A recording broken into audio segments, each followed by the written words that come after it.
mlọ a na-alọ ịkwado ndị ntorobịa nakwazi ụmụaka na-etolite etolite nwere mmasị ịgụ akwụkwọ ka a na-esonye na asọmpi dị mma nyere ha ọkachasị ndị nọ na ngalaba praịmarị na steeti a enyego ha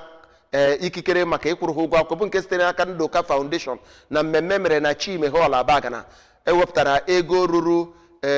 puku naira 50, puku naira 30, puku naira 20 maka ndị gbara ndị nke mbụ, ndị nke abụọ na ndị nke atọ n'ime mmadụ ruru 100 n'ọnụọgụ, ma ewepụtakwara ego dị puku naira 20, puku naira 15 nakwazi puku naira 10 maka ndị mere nke ọma na ajụ aza. Kene Chukwuchukwudị wetara anyị akụkọ a.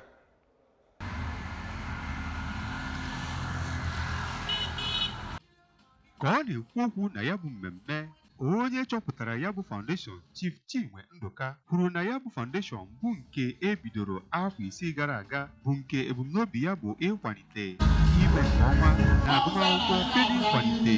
asọmpi n'etiti ụmụ akwụkwọ praịmarị. Onye isi oche na ya bụ mmemme Chief Pastor Oreke kenere onye chọpụtara ya bụ foundation nakwa di ya bụ dọkịta Obiefie Nduka maka inyeghachi obodo site na ihe ha nwetara n'ebe ha nọ. Onye President General nke Nri Progress Union Chief Romanus Okafor nakwa onye President General nke Abagana Welfare Union Ichie Ben Okongwu jikọtara ọnụ ha wee na-etokwa ndị a. Onye bụ onye tụrụ ugo na ya bụ ule Nwada Rita Aga-na-ekwu nke Umuakwukwo Nursery and Primary School Nnewi nakwa onye nkụzi mekarịchara nke ọma nke sikwa na ụlọ akwụkwọ ahụ Oriakụ Amaka Ezechukwu gosiri obi aṅụrị n'ịbụ onye mekarịchara nke ọma na ya bụ asọmpi bụ nke ha na Anambra State Universal Basic Education Board chịkọtara.